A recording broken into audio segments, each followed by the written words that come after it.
แล้วอายมีเมียแล้วก็หูอยู่แก่ใจ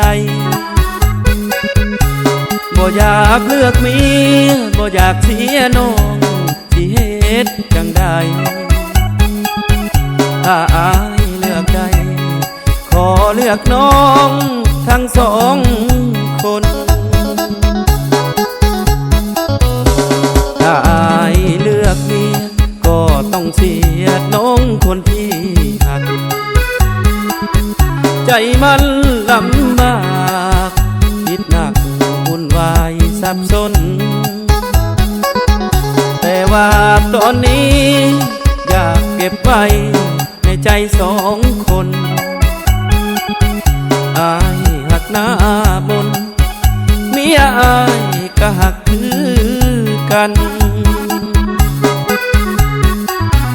สองใจสองทางบ่อยากเสียนางบ่อยากเสียเมียลอยมาขอเคียสองคนเข้าใจกันถ้าเมียอายหูคงจบแล้วความสัมพันธ์ขาดสะบั้นฝันคงสิ้นสลายคิดไปใจ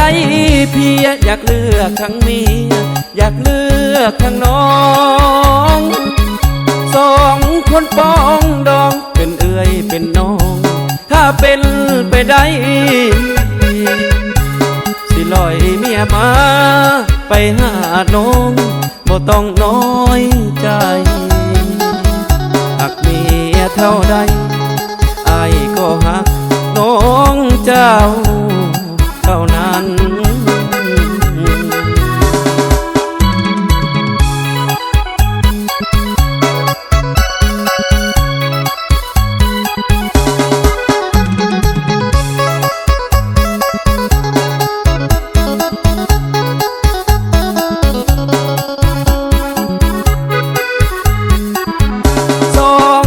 สองทางบ่อยากเสียนาง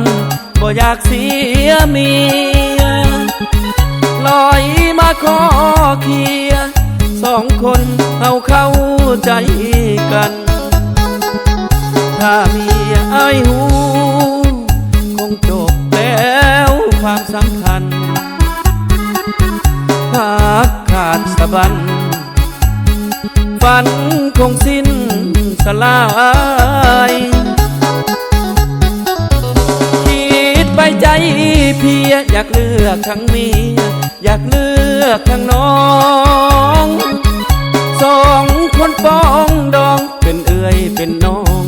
ถ้าเป็นไปได้สิลอยเมียมาไปหาน้องบ่ต้องน้อยใจหากเมียเท่าใดอายก็หักน้องเจ้า